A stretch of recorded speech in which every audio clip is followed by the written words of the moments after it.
Well, good evening and welcome. This is PJNet.TV.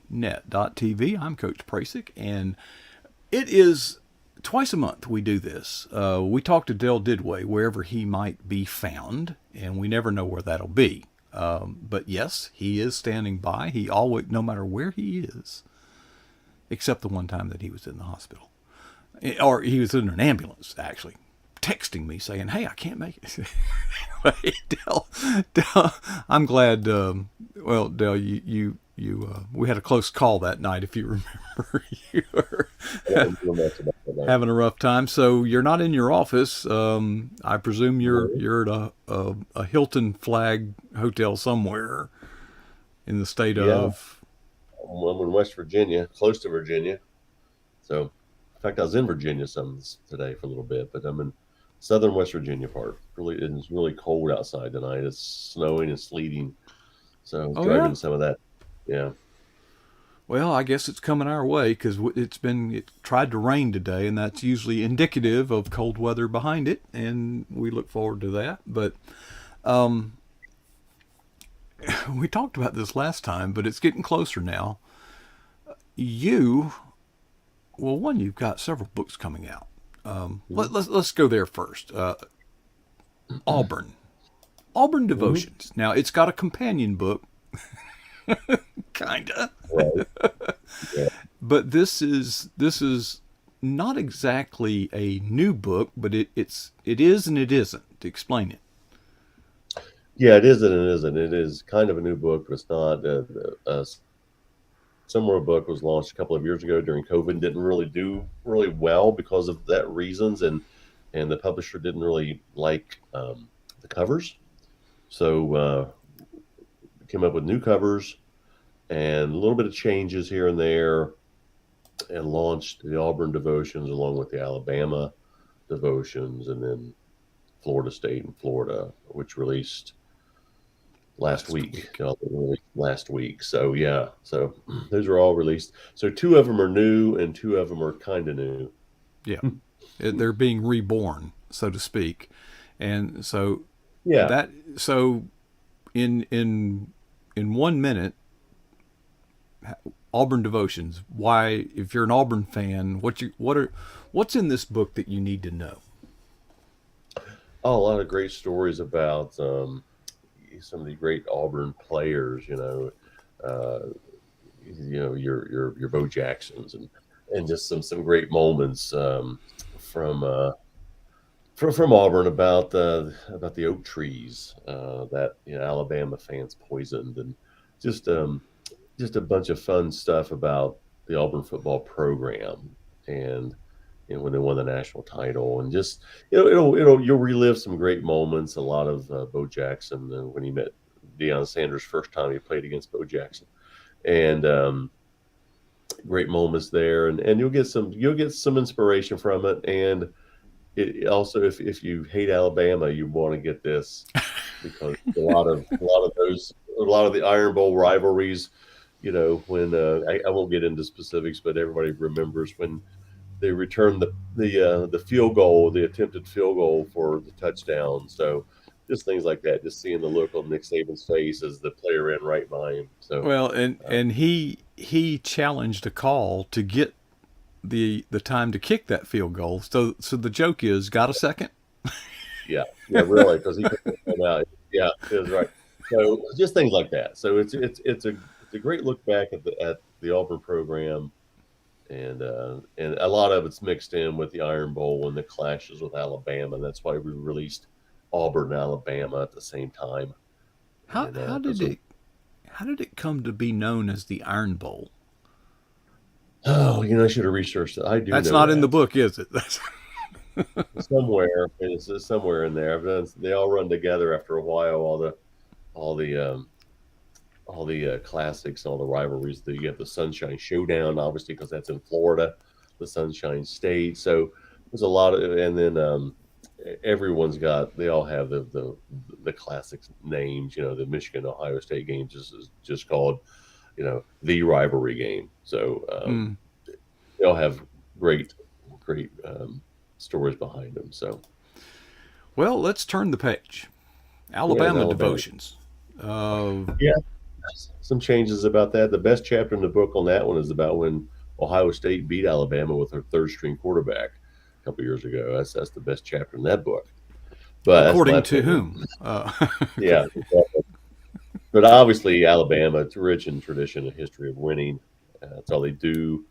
You got the days of Bear Bryant, Nick Saban now, and so it goes back, relives a lot of great moments in Alabama history, and it was hard choosing 40. They've got like 400. So I learned a lot about the program and the Crimson Tide, how they got that name, and just things like that. So Yeah, help me out. Crimson Tide. no, That doesn't. And then the elephant. I mean, what's the going on? mascot's an elephant. Read the book; it's all in there. It is. We we, Okay. we Well, let talk me about ask the you we about talk. the Auburn Tigers and the Yeah. War Eagle. Which is it? War Eagle. There's a whole chapter devoted about the War Eagle, what that means, and how it came about. And it's really intriguing because I like to find out those stories and tell them, and then try to give a little motivational story behind it. So, there's a chant. There's a story behind the War Eagle. A lot of folks know about it, but a lot of Auburn fans obviously know about it. But some people might not. Some people might think it's silly. Well, So I some need to people might. know. I It's in there. need to know. No, It's we'll like talk about it. y'all need to have a meeting and hash it out. Which is it? You know. Yeah, I Which, know. Yeah, either a tiger or an eagle, right? Yeah, yeah. I don't know what to call them. All right. Well, let's keep it rolling, and because rolling is going to be the theme here. yeah, Florida that's State great. devotions. Andy was on our program last night. We talked a little bit about it. He's connected to this as well as Bethany Jet. Yeah, yeah. So, Florida State with you can't mention Florida State without mentioning Bobby Bowden and some of the great players that came out of there. So you have your Deion Sanders, as I mentioned earlier, and some others. So you talk about some of those great moments of Florida State history, and they're on the starting to make a little climb back up the ladder, but they were there for a while. They were the dominant team. They were the number one team in the nation. Well, for a You know long what time. Andy said last night in typical. I mean, this is the author and writer. He mentioned Bobby Bowden. Mm,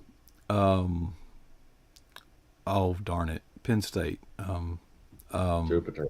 Joe Paterno and Tom Mm. Osborne were the Mount Rushmore of college football. And I Yeah, there's a thought, few others. Yeah, but yeah, you would there's always probably add to that list, but yeah.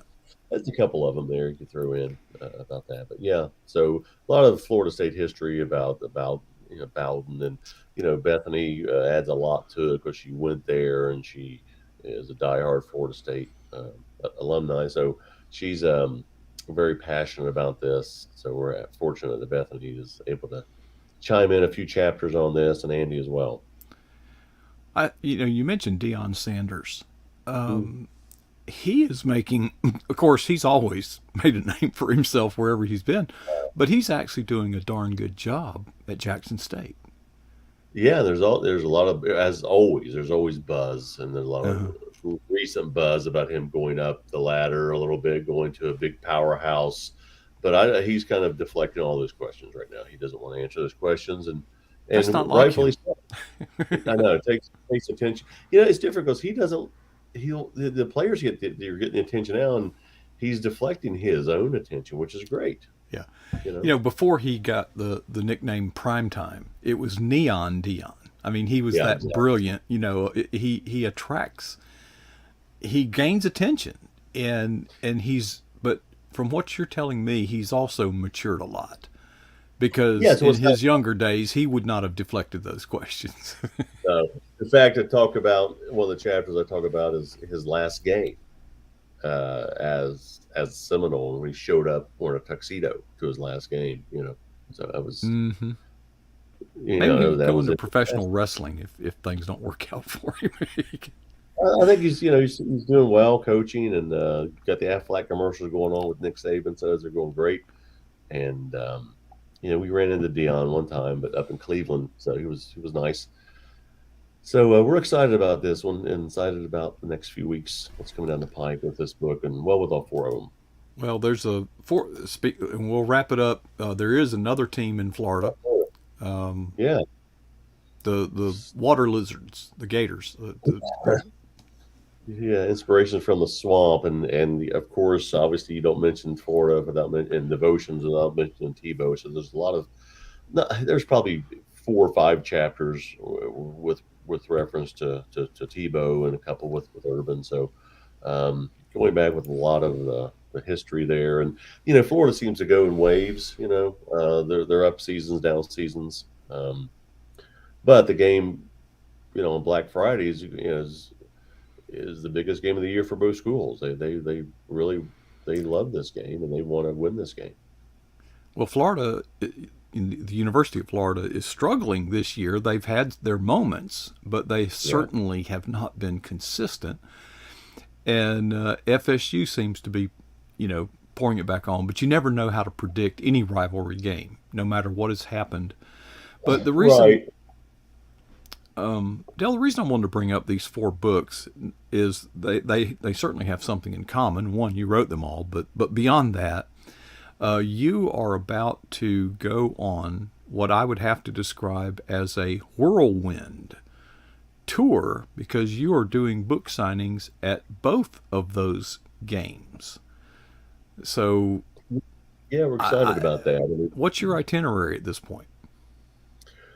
well, my wife and I we're talking. We're not talking about what day to leave, either the day before Thanksgiving or the day of Thanksgiving, and come down and stay at the Hotel Prasic for a night, and then we're going to head over to FSU um, on on Black Friday, the 25th, I think.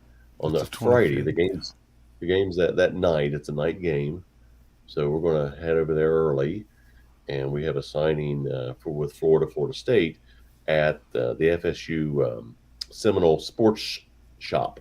There we go. Now there's 2 of them. There's one connected to the stadium, and there's one on 75 North Woodward Avenue. That's the one we're gonna be at. Again, the managers of the store thought that would be the best location because they get a lot of traffic, I and think it'll he's still be right. black. And it's not far from the stadium, by the way. You know, No, it's not. So it's, we're on campus, and he says that's a new store. It's a big store, and it'll be less chaotic, as he said. good. So we're going to do that, and then I'm not going to stay for the game and get caught up Well, in you the can't traffic. So, yeah, we can't. because you're going somewhere else. Yeah, so we'll be done there from 11 to 2 there at that store. So at 2 o'clock, um, we'll pack up and head to Tuscaloosa, Alabama, um, for the next day, which is on Saturday. That's the Iron Bowl, the day of the Iron Bowl, and we'll have a sign in our Barnes and Noble there on campus from 11 to 2. Um, and then after that, we're just going to pack up and head out and go straight to Nashville, Tennessee, and we're going to go here and we're going to have a dinner show with um, Ray Stevens. You remember him? Oh, Yeah, yeah. he has a there's a dinner show that Saturday night in Nashville. So we're going to go to a dinner show with Ray Stevens, and I'm going to go to the Titans Bengals game on Sunday, and drive home. So that's all Ray we've been doing Stevens lately. put out a single here not too many years ago. Yeah, He was kind of getting into politics, but he's been part of the American culture in so many yeah. ways. Um, Yeah, so we thought, why not? There's a little dinner and a show, so we're going to do that. We just did that this past weekend. We were in Pittsburgh, so Angie wanted to go see Lisa Turquoise or Turquoise. I can't pronounce her last name. And wow. there was like 3,000 people there, and like 5 men. So I felt like I had a big target on my back. Um, and big turnout, big event there. So we had a little getaway weekend in Pittsburgh, and we'll do a getaway weekend in Nashville.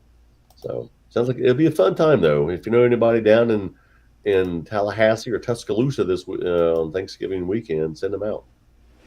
Well, have you totaled up how many miles you're going to be driving on this little tour? No, no, and typically if it was just Florida, I'd just fly down. But this is, I got 3 stops, so I can't fly in all these cities. So Uh, unless I sell Dale, 10,000 books, I'll do that. you're going to have to change the oil in your car before you leave, even if it's not due. Yeah, I know. So Because we'll just go to Pittsburgh and back. And so, yeah, so it's probably a good idea. Well, on another front, you are on the road and this week, and I think you're on the road. What, about 4 days a week, something like that? Yeah, yeah, kind of averages 4 days, 4.5 days maybe. I'm typically going a couple of weeks, and I'm home for a week and gone a week or two, so I can arrange my own schedule. Okay. So, Well, yeah, okay. Do the deer still come up in your backyard? yeah, we put out corn. Angie put out corn this evening. Yeah, they're still there, um, uh, like clockwork until deer season opens, and then we may never see them again. Well, oh, maybe you will provide a sanctuary for them. Well, we've noticed there's a couple of them we've noticed are returners because this one Yeah. has a very unique limp, and Uh and she huh. came back this, so we noticed she made it through. Yeah, I was watching Nick Saban. He's having a rough time this year. You know, when he gets into these press conferences, it reminds me of Richard Nixon. You know, I don't feel he's at ease with the press. What do you think? He does. He's made no beans about it. He doesn't like the press. He's kind of like Bill Belichick. He answers the questions, and he really doesn't want to answer the questions, but he answers them, and he doesn't like it. And he's just old school like that. And somebody's never changed. And yes, I've been in press conferences with at major events, and some of these guys really ask ridiculous questions, and they deserve some of it. I mean, they deserve it. Some of the stupid things they're getting at, and if you got to feel the situation. If the team just lost, you don't ask a stupid question. I remember there was a game where the Steelers were in town, and um, the Bengals beat them, but then they were. I was in the Steelers press conference, and the guy asked Tomlin something that it wasn't even about the game, speculation about something. Hmm. And Tomlin's, I like Coach Tomlin, very classy but very passionate man, very direct man.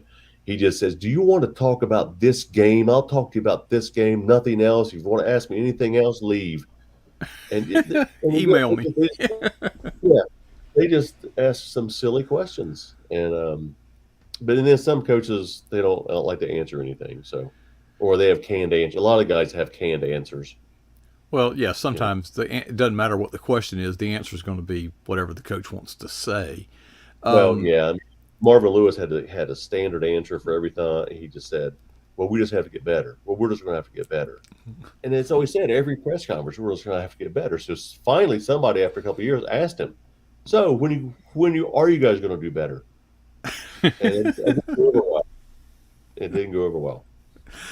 So yeah, actually, a recent press conference with Nick Saban went very different because he is. I just know he's not comfortable, you know, with that. And a little 7-year-old kid was somehow given the floor to ask him a question. oh yeah, yeah, I saw that. It was kind of heartwarming because I don't know if it was staged, but I think that Nick actually handled that absolutely in a fatherly fashion that is very warm. You know, I mean, the kid just basically said, "Can I play for Alabama someday?" You know, and Nick asked. You know, he was close. You could tell he was listening. He said, "Now, you said you were what, 7.5 years old? Yeah. And what position do you play flag football? You know?" Yeah, And it's quarterback. And he says, "Well, I tell you what, in a couple of years, we'd love to see you come to our football camp." yeah. I thought, Good. good And for pay him. for it. Too, yeah. Well, it So was also a commercial for his football yeah. camp. Well, I don't think it's not that he's uncomfortable. I just don't think he wants to be there. He doesn't like it. He doesn't think it's he feels like he's forced to do it. He'd rather not do it. And he's made no qualms about that. He just says, "I don't like coming in. I don't like talking to you guys," because he feels like he's kind of giving away secrets or has to answer to people. And Hmm. and, and you think, well, I know what sports writers make. I mean, for like newspapers, they don't make much. So sometimes these guys who are sports writers get this little ego. Mm-hmm. on them that they can hold people accountable. So when a sports writer who might be making $35,000 is trying to hold a guy who's making $4 or $5 million a Mm-hmm. year to, they kind of look down on him, and they just kind of like, all right, I'll answer your questions and I'll be respectful, but shut up, Do you you, know. do Until you that, know of any? that's what Do you know of any coach, pro or college, that you felt really had a comfortable relationship with the media? Oh yeah, John Calipari loves to be in the limelight, loves to talk to press conferences. Will go on forever. Jerry Jones, owner of the Cowboys. Well, he's the only owner that has his own press conference after each game. He has his own press conference, so he loves it, loves the attention, loves the media. I mean, thrives on it. I mean, again, what owner? Most people don't even know who the owners are, As it right? should be. He has his own press conference after the game. After the coach has his and the players has his, he has his own little podium that you go to. And here Jerry's press conference because he loves it. He eats it up. So yeah, so some coaches love it. So have Um, you ever been in a press conference where you got the floor to ask a question? oh yeah, yeah, yeah. Just most of you'll just raise your hand or something, and they'll ask. I ask Mike McCarthy of the Cowboys a couple of questions. I ask Zach Taylor every weekend, just a couple of questions here and there. Yeah, it's You not. know what I hate? It's not, You're out there in the field of reporters. I've actually been there, not on the scale or the scope that you have, but I've been there. And you've got this question. You've watched the game. It's profound. There's this profound yet overlooked moment in the game. yeah, That was. So you've got your question, and then before it's your turn, somebody asks the same question. That ever happened to yeah, you? yeah. You just piggyback on it and just do a follow up to it, or maybe explain a little bit more detail about something. Um, I get tired of people in these press conferences asking, "Well, how'd you feel about this? How'd you feel?" And I don't really like to ask how they feel about things because that doesn't really matter about the actual, what happened on the field. How you feel about something doesn't really, to me, it doesn't matter. If the guy ran 27 yards for a first down, that allowed the drive to continue. Who I don't care how he felt, and the female reporters, sideline reporters, always say the same thing after a game. This win must have been really big for you tonight. Well, of course it was. They just say that. This had to be a special win tonight. I mean, they're there because they're pretty, and some are very very good, but some of them are there obviously because to attract the viewer. But Well, that's fine. I Ratings. really was rather ambivalent. When I first started seeing female reporters on the sidelines. Well, put it this way: it was fair in that I would see Brent Musburger and I would ask the question, "What team did you play on, Brent?" But, For being the authority on football, where'd you play? yeah. If he Well, did, I don't know. Howard Cosell's book, I never played the game. I think some of these sports broadcasters who don't play, who didn't play, are some of them are excellent, and some of the female sideline reporters are really really good. Erin Andrews is awesome. She asks, she gets into conversations, she asks good questions. She's very good at that stuff, but some of them aren't. They have no idea what's going on out there because they just ask, well, "What's this win mean for you?" Hmm. And that's a real tough question. So You realize the NFL now has a female referee. yeah, oh, yeah, and she's done a good job. I haven't seen her back down. She does a good job, and that's fine. She can. I don't think you had to play the game to see that. So um, Do you know how hard it I, is to be a referee, even at the high school level? yeah, and the NFL is extremely difficult, I, and those aren't full time jobs. Those are side jobs. they, well, yeah. Well, let me tell you about high school. I was very interested. I ran the chains, on the sideline, and I just loved the game, and I thought this would be. And I always had a good rapport and relationship with the referees because I understood the game better than most chain gang volunteer. A lot of times they're recruiting volunteers for the chain gang 5 minutes before kickoff, you know. Yeah. But one of them invited me to one of their meetings. Well, first of all, they're in kind of a union of Oh, yeah. sorts, and you have to buy your own uniform, and it's required that you go to these training camps, which is an entire weekend, and and when you get started, of course, you're going to be refereeing a junior varsity game for a whopping $25, Dell. $25, and you have to pay your own way to get there. Mm. I'm like, I can't afford to do this. I would love to do it, but I would literally go in the hole. But I guess it's good they don't. Well, I guess there's an argument they ought to pay them a lot so they'd be less subject to chicanery such as bribes, you know. But Yeah, well, that happened back in the NBA, but that big investigation. But I mean, NFL referees, most of them do it on the side as a gig because they fly in for a game on Sunday, fly on back out, Sunday, uh-huh. no, or whatever. So their expenses, everything's paid by the league does take care of their expenses and the uniform, things like that. But baseball, that is considered full time in baseball because it's such a every day. Yeah, It's every there's day. a lot more games. A lot more games. Yeah, and and I found it interesting that an MLB umpire. This maybe have changed since then, but during the season they get I think 6 to 8 weeks off of vacation Hmm. during the season. Wow. So Really? yeah, yeah, yeah. That's bizarre. And and the That's NFL obviously, stupid. 17 weeks and then playoffs, but again, they're all weekends. So there's a lot of guys who are attorneys or they're school teachers or whatever. They're an NFL official.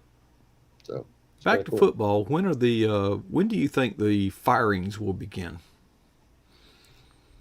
Oh, that's always like right after Christmas. I mean, right after New Year's Day Well, or something in like that. So college, it's before that. college, you can have anything. Yeah. Well, NFL, of course, you just had the Colts fired Reich last week and hired Jeff Saturday. A lot of controversy about that because he has zero coaching experience, and the Colts hired him, and Not a as lot the of back. interim, but as the coach, as the replacement. Yeah, so and had a good showing last weekend, but a lot of people are firing at him, and he's like, he played for the Colts forever, and knows the system there. I don't know. I don't really care either way who they hire, who they fire, but a lot of folks are saying, he didn't pay his dues. He has never ever coached in his life. But the guy who owns the team, it's his team. He can do what he wants to do with Yeah, it. He you wants to darn hire right. you. He can do what he wants. You know I what mean, broke? Bill Cowher, who I respect, was one of the biggest critics. And Bill Cowher was hired by the Steelers at age 34. Right. I So remember. how can he have a lot of experience in that? Went on to be a great coach, right? He did. Give the guy, give the guy a shot. He did. Yeah. You know what breaks my heart is Bart Starr was my hero. I mean, that Mhm. was just my hero. And when he started, when he got on coaching the Green Bay Packers, I mean, I thought that would be a great thing, but it turned out to be just an. And how do you ask a legend like Bart Starr? How do you fire him? You know. Bring in Jerry Jones because he fired Tom Landry. So I mean, how can you, get rid of a guy like that? Yeah, And of course, if Jerry Jones offers you a coaching job, it goes like this: how would you like to be my next ex coach? the Yankees and Doris Steinbrenner and Hmm. but, and you got Nick Saban, who's a coaching legend, but he went to the NFL and didn't make it. Got out of there as fast as he could. That's a big Uh, difference. Yeah, Steve Spurrier figured that out too. Um, yeah, exactly. Where he figured it out, and then in the NBA, you had Rick Pitino, who is a coaching, god in college basketball. Goes to the Celtics, falls on his face. He goes to the Nets and Knicks, and gets out of there as fast as he can. He goes back to college. hmm So it's just your environment, and who knows if those guys could do well at the college level. Yeah, So speaking of firings, Jimbo Fisher is in hot uh, water. And I read yeah, somewhere it would cost them $83 million to fire him. yeah, but it's the only thing it takes is a couple of the big donors to have a meeting, or big athletic supporters to have a little chat with the president or whoever or the AD and say, hey, look, Yeah. my They'll, money stops. So uh-huh. college football, it was come to it is a business, Well, it's an and people enterprise don't, for sure. they don't like to think that, but it is. It is. So that's why ticket sales go up every year. I mean, if you want to go to the Buckeyes game, you're going to pay a lot of money because somebody has to pay that Well, and salary those that the coach. bowl games are worth millions and millions of dollars to the school. Yeah, what's Saban make his salary? Is it 7 million or something like that a year? It's The coach. once it gets that far up, what difference does it make? You know? Yeah, that's why you buy bottled water for $6. So Right. And everything who goes knows to how much Nick Saban gets on endorsements and things like Aflac. that. He's going to be on doing the Aflac commercials. So Yeah. Well, yeah, if it's yeah, good enough for Nick Saban, must be good, right? yeah. So, all right. Well, Anyway, Dell, rest we'll see up, you in a couple of weeks. and by the time we see you again, Thanksgiving, your whirlwind tour will be over, and I hope we wish you so much success No, in we're, that. And we're coming out and staying at the big fancy digs you got. That is a nice looking camper though. well, it's our guest room. My wife Hey, just for a converted couple hours, the it'll guest be perfect. bedroom into her office, and Yeah. but Hey, we'll be good we to won't see need it you. more than 2 hours. However it turns out. But Dell, um, stay safe on the road in both your job and your tour coming up. And happy Thanksgiving. If well, I will see you, but we, PJ Net, won't see you again until after Thanksgiving. But we appreciate you taking time out. I know your schedule's busy, Dell, and you've always been very gracious to share with us, and we Yeah, appreciate you sharing with us tonight. I look forward to it. All right. Thanks. All right. Dell Didway here on pjnet.tv. Always fun.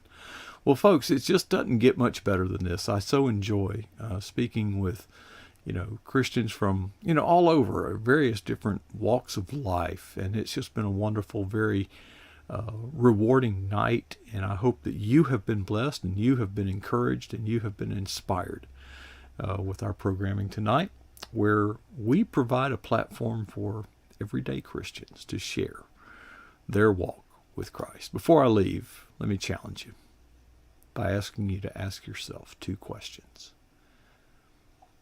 The first question is, what is the boldest thing that you've ever done in the kingdom of Christ?